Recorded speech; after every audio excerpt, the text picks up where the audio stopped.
बाबर साहब देखिए, जो पीटीआई के समर्थक हैं, आप नहीं, आप तो बागी वाले हैं, जो समर्थक है वो यही कह रहे हैं कि इमरान खान ने संविधान के तहत एक रास्ता निकाला, तभी तो राष्ट्रपति ने उनकी बात मान भी ली ना, उनकी सिफारिश मानकर नेशनल असेंबली भंग कर दिया है, फिर धरना देने से क्या होगा?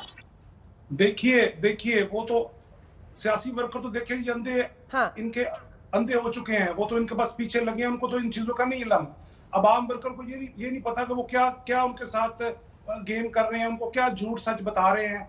अब देखें, मैं इनको फरवरी में पता चल चुका था कि इनके खिलाफ अदम इत्मीनान आ रही है, लोग इनके खिलाफ हो चुके हैं, ये इनको फरवरी में पता चल चुका था। ये सारा ड्रामा रचाया गया है, खत का इन्होंने सफीर से खुद ही लिखवाया, अमेरिका के सफीर से, अपने जो इनका अपना सफीर है वहां पर, कि खत उनसे लिखवा कर ये सारा अपना ड्रामा रचाया कि किसी तरीके से हम वो आलमी साजिशों को जाहिर करके और अपना टाइम गेन करें और अपनी इज्जत बचाएं। और देखें, बेसिकली ये जिद्दी आदमी है, बहुत ज्यादा अपनी अना को लेकर चलते हैं। आज इनकी अना और जिद की ये मिसाल इन्होंने कायम कर दी है कि एक प्रोसीजर था, आईनी प्रोसीजर था, इसको मुकम्मल होने देते इनके खिलाफ। इमरान खान, एक सेकंड, इमरान खान क्या करते हैं नहीं करते हैं, वो अपने ईगो पर पूरी जंग को ले आए, इन सब पर चर्चा करेंगे।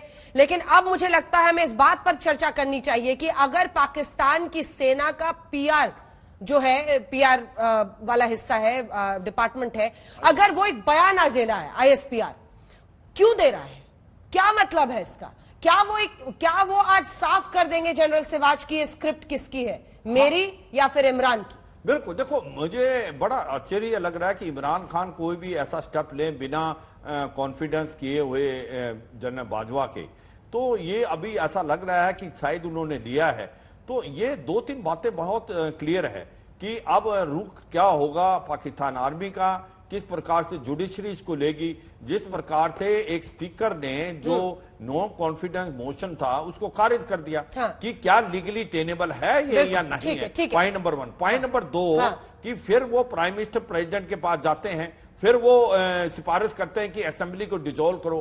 क्या वो असेंबली को डिसॉल्व करना चाहिए या नहीं? कर दिया उन्होंने, कर दिया राष्ट्रपति ने। इस चीज में जाएंगे, सुप्रीम कोर्ट ये 2 बातों पे ही डिसीजन देगा। बिल्कुल। कमर चीमा, आईएसपीआर, आर्मी क्या कहना चाह रही है ऐसे नाजुक वक्त पर?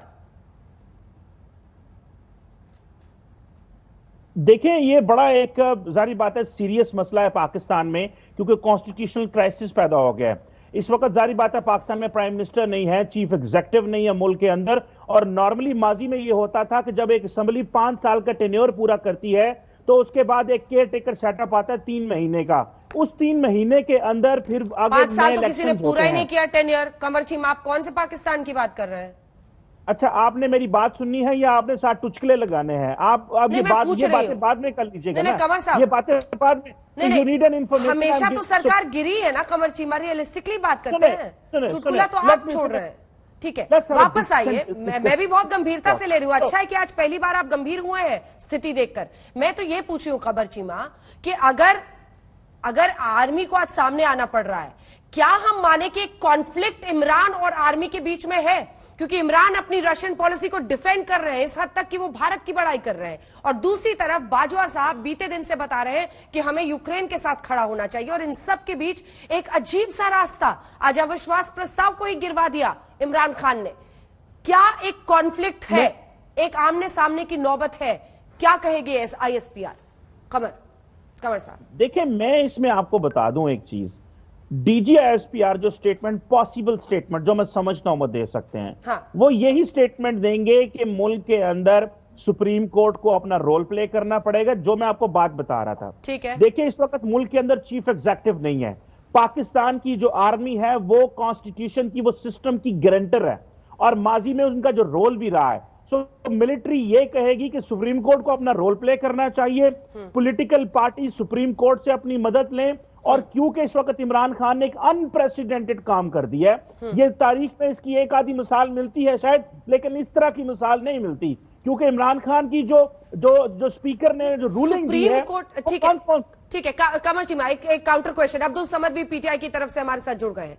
बाबर साहब को भी रखिएगा, दोनों पीटीआई के ही हैं, एक एंटी है एक प्रो है। खबर साहब, ये जो आप कह रहे हैं कि सेना ये कहेगी कि सुप्रीम कोर्ट को भूमिका निभानी चाहिए, ये सेना को कहने की क्या जरूरत पड़ रही है?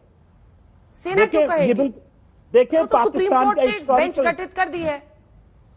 पाकिस्तान का हिस्टोरिकल रेफरेंस बिल्कुल डिफरेंट है। हमारे यहाँ पे फौज का फॉरेन पॉलिसी में और डोमेस्टिक पॉलिटिक्स में से होता है। ये ऐसा नहीं है कि अगर मैं कहूं नहीं होता तो that is not going to serve the purpose.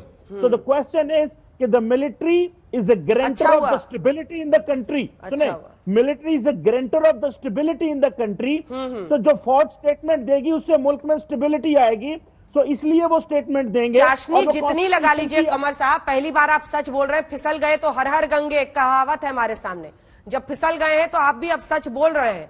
ये अच्छी बात है, लेकिन ये डीप स्टेट का इंटरफेरेंस वाली स्क्रिप्ट है क्या? इमरान खान सेना को आंखें तरेर रहे हैं? मैं तो ये समझना चाह रही हूं आपसे कमर चीमा, आप तो इतनी अच्छे से पूरा समझते हैं।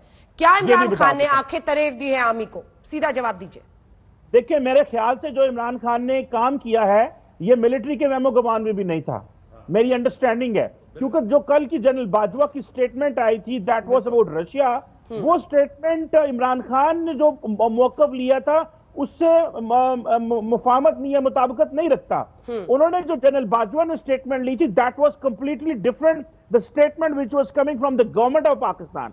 सो ये जो क्वेश्चन है, क्योंकि और जो मजे की बात यह है कि जब जनरल बाजवा ने वो स्टेटमेंट दी तो उससे जाहिर बात है कि एक स्टेबिलिटी फैक्टर आया वेस्टर्न पावर्स के अंदर। क्योंकि इमरान खान क्योंकि इसको इज्जत और बेइज्जती का मसला बना चुके हैं कि मुझे बाइडेन से कॉल नहीं आई, मेरे वेस्ट के साथ ताल्लुकात अच्छे नहीं हैं, मैं क्यों झुकूं। क्योंकि वो गवर्नमेंट भी चला रहे हैं, वो इलेक्शन की तैयारी भी कर रहे थे, वो एंटी वेस्ट सेंटिमेंट्स भी बना रहे थे, क्योंकि उनको पता था मैं इलेक्शन की तरफ जा रहा हूं और वो समझ रहे थे माहौल इस तरह का बन रहा है।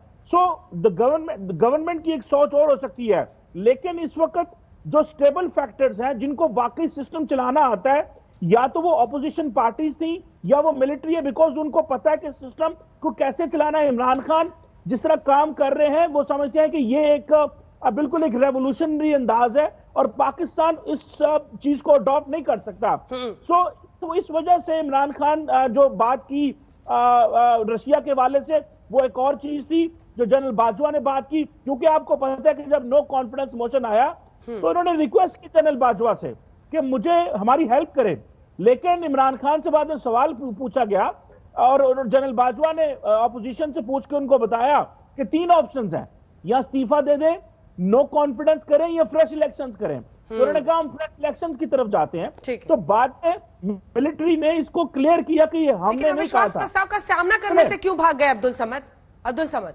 अविश्वास प्रस्ताव का सामना करने से क्यों भाग गए? जो प्लेयर कह रहा था आखिरी बॉल तक खेलूंगा, उसने क्यों इस तरह से अंपायर के साथ मिलकर ही लास्ट ओवर कैंसिल करा दिया? क्यों कराया? देखें, बड़ी सिंपल सी बात है कि जब आपको पता हो कि मैंने आपसे हर प्रोग्राम में तकरीबन ये बात कही है कि जब आपको पता हो कि आपके जो मेंबर्स हैं वो बिक गए हों आपके पास वैसे ही, और वो उसके पीछे जो हिडन एजेंडा जिसके बारे में इमरान खान साहब ने बात की और लॉ मिनिस्टर ने आज वो पेश किया आर्टिकल 5 के तहत, तो फिर उसका जो बेस्ट पॉसिबल सोल्यूशन था अंडर द कॉन्स्टिट्यूशनल फ्रेमवर्क में रहते हुए वो यही था कि स्पीकर अपनी रूलिंग दे दे। उन्होंने रिक्वेस्ट की, स्पीकर ने रूलिंग दे दी। अब ये एक्स्ट्रा कॉन्स्टिट्यूशनल एक्ट तो है नहीं कि भाई, और दूसरी बात ये सबके लिए विन विन सिचुएशन है। बस एक कुछ लोगों की उम्मीदों पे पानी जरूर फिरा है, उसमें वो इंडिविजुअल जो अपोजिशन लीडर हो गए जिन्होंने प्राइम मिनिस्टर बनना था। लेकिन अगर देखा जाए कि अगर एक प्राइम मिनिस्टर असेंबली डिसॉल्व करके अवाम में जाता है, ठीक है बाबर साहब, जल्दी से, पीटीआई के ही नेता है लेकिन बागी नेता है अब्दुल समद साहब, इनकी भी बात सुनिए। अचकन सिलाने वालों पर बिजली गिरेगी, जावेद बाबर साहब। देखिए, अगर इन्होंने इसी खत को लेकर पार्लियामेंट में आकर और उसका सहारा लेना था तो ये खत तो 7 मार्च को आया था। अगर ये तो 7 मार्च को खत आया था, बजाय जलसे में 27 मार्च को लहराने के ये पहले असेंबली तोड़ देते, पहले इस्तीफे दे देते और कहते आलमी साजिश है ये, हम इलेक्शन में जाएंगे। आज पार्लियामेंट के ऊपर हमला करना, इनका ये काला दबा लगाना अपने ऊपर, अब तारीख में इनका नाम काले हरूफों से लिखा गया है। ये आज जो हरकत की है इन्होंने, ये गैर जमहूरी, गैर आईनी, ये मुकम्मल तौर के ऊपर